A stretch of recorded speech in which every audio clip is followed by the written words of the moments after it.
2010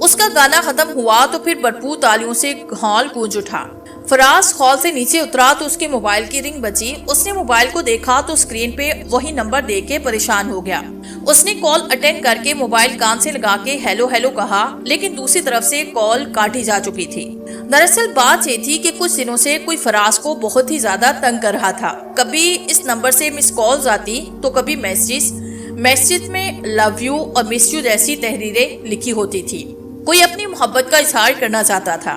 جب فراز اس نمبر پہ کال کرتا تو دوسری طرف سے کال ریجیکٹ کر دی جاتی۔ اس بات کو لے کے وہ کافی حد تک پریشان تھا۔ اس کے خاص دوست بلال اور فائزہ تھے جو کہ اس کے کلاس فیلوز تھے۔ انہوں نے بھی فراز کی مدد کی لیکن کچھ پتا نہ چلا۔ ابھی وہ حیران پریشان، ریاست کے بے چین سلطان، کیا بات ہے اتنے حسین ماحول میں بھی منہ لٹکایا ہوا ہے؟ بلال نے قریب آ کے فراز کی حالت دیکھ کے پوچھا۔ بس یار اس بات کو لے کے پریشان ہوں، فراز نے مایوسی سے کہا۔ ابھی تو فکر کیوں کرتا ہے؟ ہوگا کوئی اپنے دوستوں میں سے جو کہ تم سے مذاق کر رہا ہوگا، بلال نے اسے دلاسا دیتے ہوئے کہا۔ شاید تم ٹھیک کہہ رہے ہو، فراز نے اطمینان کا سانس لیتے ہوئے کہا، اور پھر وہ دونوں کلاس کی طرف بڑھ گئے۔ کلاس میں فراز، بلال اور فائزہ کی سیٹیں ساتھ ساتھ تھی۔ فراز صاحب کچھ پتا چلا اس نمبر کے بارے میں؟ فائزہ نے پوچھا۔ نہیں یار، لیکن میں جلدی پتا لگا لوں گا، فراز بغور فائزہ کی طرف دیکھتے ہوئے بولا۔ وہ کیسے؟ فائزہ نے حیرانی سے پوچھا۔ بس ہے ایک میجک میرے پاس، فراز نے مسکراتے ہوئے کہا۔ اوکے، اگر تمہیں پتا چلے تو مجھے بھی ضرور بتانا، فائزہ نے کہا تو فراز نے مسکراتے ہوئے سر کو ہلا دیا۔ تم لوگ یہیں رکو، میں واش روم سے ہو کے آتی ہوں، فائزہ بول کے چلی گئی، لیکن وہ اپنا موبائل وہیں پہ چھوڑ گئی تھی۔ یار کہیں تمہیں تنگ کرنے والی لڑکی فائزہ تو نہیں؟ بلال نے اچانک کہا۔ نہیں یار، وہ ایسا بلا کیوں کرے گی؟ فراز نے حیران ہوتے ہوئے کہا۔ میں نے کہا تھا کہ تمہیں کوئی دوست تنگ کر رہا ہے، اور فائزہ بھی تو اپنے دوستوں میں سے ہے۔ تو ایسا کر، وہ اپنا موبائل بھول گئی ہے، تو اس کے موبائل سے خود کے موبائل پہ کال کر، سارا سچ سامنے آ جائے گا۔ بلال کی بات سن کے فراز کچھ سوچنے کے بعد فائزہ کے موبائل سے خود کے موبائل پہ کال کی تو رنگ رہ گیا۔ بلال کی بات حقیقت تھی، واقعی اسے تنگ کرنے والی فائزہ تھی، لیکن وہ یہ سب کیوں کرتی تھی؟ دیکھا میرے دماغ کا کمال، بلال نے مسکراتے ہوئے کہا۔ ہاں وہ تو ٹھیک ہے، لیکن وہ ایسا کیوں کرتی ہے؟ فراز نے پریشانی سے پوچھا۔ یار یہ تو اس سے پوچھ، مجھے کیا پتا، بلال نے وہاں سے جاتے ہوئے کہا۔ فراز دوسری رات فائزہ کے بارے میں سوچتا رہا۔ اب تو اس کے دل میں بھی فائزہ کے لیے محبت جھاگ اٹھی تھی۔ اگلے دن فراز کالج گیا تو اسے فائزہ کہیں نظر نہ آئی۔ آخر تھوڑا ڈھونڈنے کے بعد وہ لائبریری میں بیٹھی ہوئی مل گئی۔ کہتے ہیں کہ چور کتنا بھی چالاک ہو لیکن کوئی نہ کوئی ثبوت چھوڑ ہی جاتا ہے، فراز نے فائزہ کے برابر بیٹھتے ہوئے کہا۔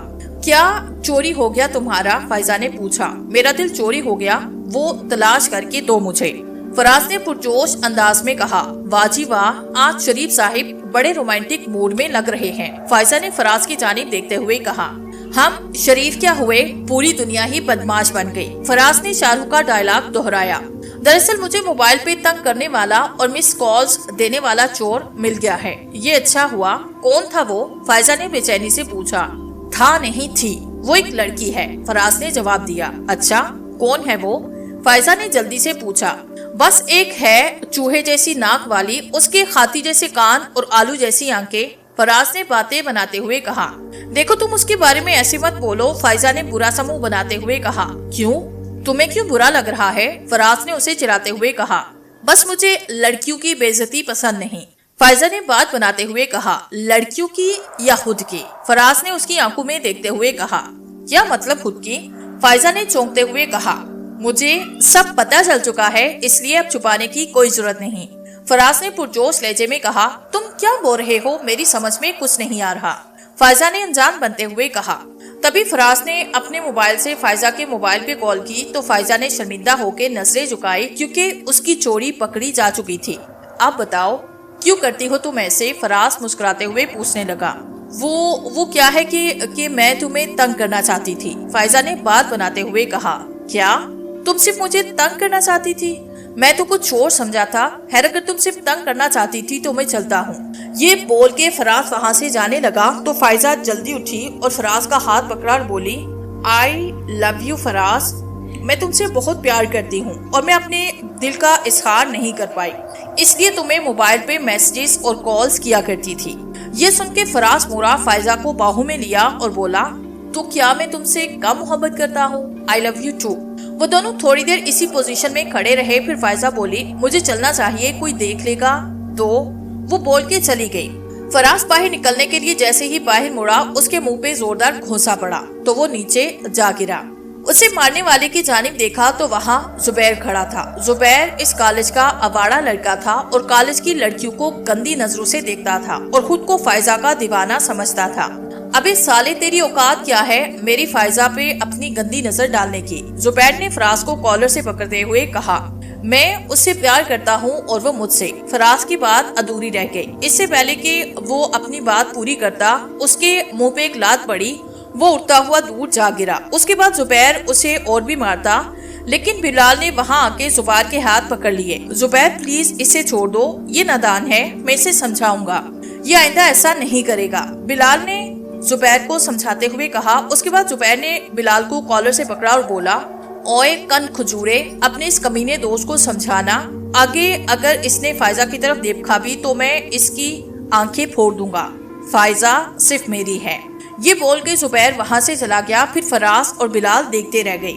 ویسے فراز خار مارنے والوں میں سے نہیں تھا، اس نے فائزہ کی محبت دن بدن پرمان چڑھتی گئی، یہاں تک کہ ایک دن فراز نے فائزہ کو شادی کے لیے بھی کہہ دیا۔ ایک دم سے شادی کا سن کے فائزہ گھبرا گئی، پھر بولی ٹھیک ہے میں تمہیں بتاؤں گی، تم اس دن اپنے والدین کو میرے گھر بھیجنا۔ اور یہ سن کے فراز مسکرا دیا۔ امتیاز احمد شریف انسان تھے، اللہ نے انہیں بہت ساری دولت سے نوازا تھا اور اس کے ساتھ خوبصورت بچے نجمہ اور ساتھ میں ایک سمجھدار بیٹا فراز۔ وہ بڑا ہی ہنسمکھ زندگی گزار رہا تھا۔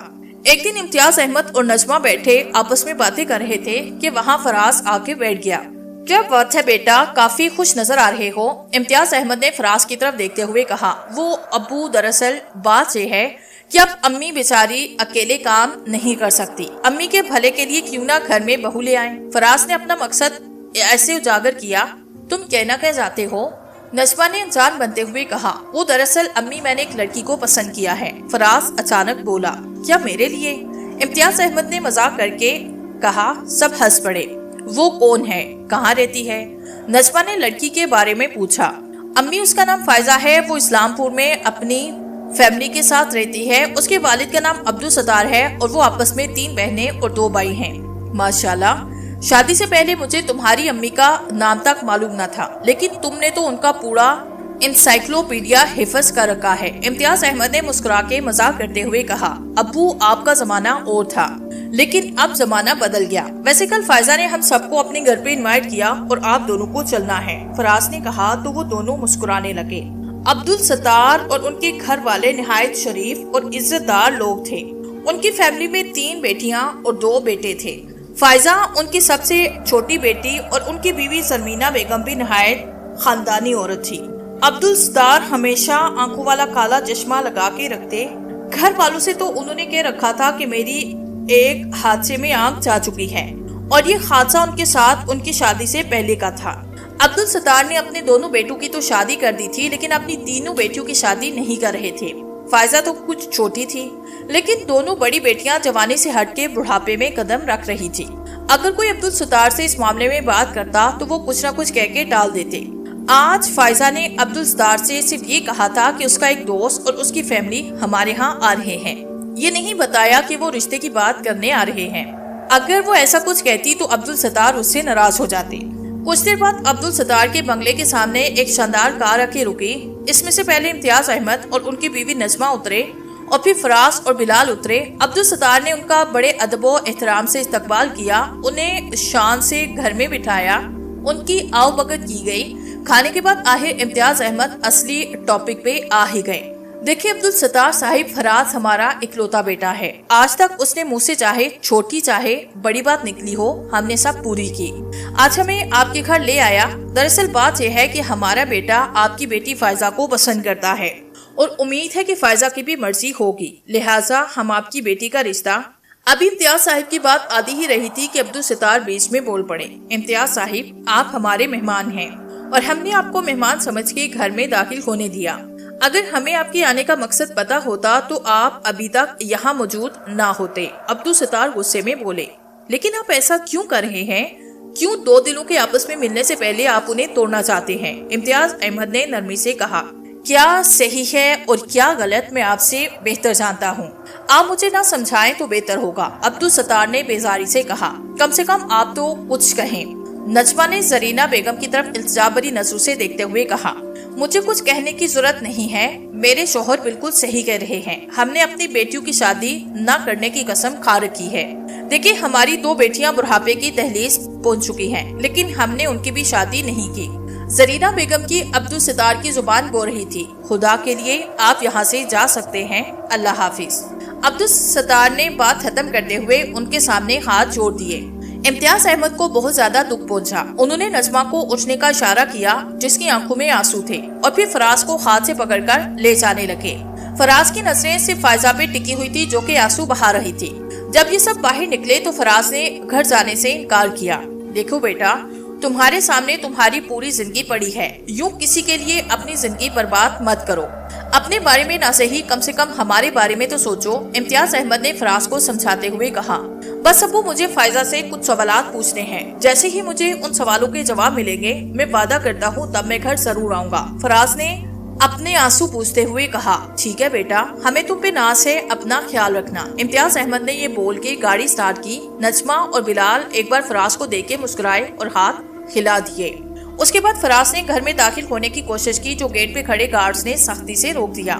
آخر فراز گھر کے سامنے ایک نیم کے درخت کے نیچے بیٹھ گیا۔ اسے بیٹھے بیٹھے پورا دن گزرا، لیکن کوئی اس سے حال تک پوچھنے نہیں آیا۔ سارے گھر والوں کو فراز کا احساس تھا، لیکن عبدالستار کے ڈر سے کوئی اپنی زبان نہیں کھولتا تھا، یہاں تک کہ فائزہ بھی اپنے والد کے ڈر سے چپ تھی۔ جیسے ہی سورج نے اپنا چہرہ آسمان میں چھپایا، آسمان پہ بادل جمع ہونا شروع ہو گئے۔ دیکھتے ہی دیکھتے زوردار بارش شروع ہو گئی۔ ایک تو سردی کا موسم، اوپر سے بارش۔ فراز درخت کے نیچے کانپ رہا تھا، وہ پورا بھیگ چکا تھا، اسے انتہائی سردی لگ رہی تھی، لیکن وہ اپنی جگہ سے ہل نہیں رہا تھا۔ ادھر فائزہ اپنے کمرے کی کھڑکی سے فراز کا حال دیکھ کے روئی جا رہی تھی۔ روتے روتے پتہ نہیں کب اس کی آنکھ لگ گئی۔ رات کے 12:30 کے قریب عبدالستار پانی پینے کے لیے اٹھے۔ کھڑکی سے دیکھا کہ فراز ابھی وہیں بیٹھا بھیگ رہا تھا۔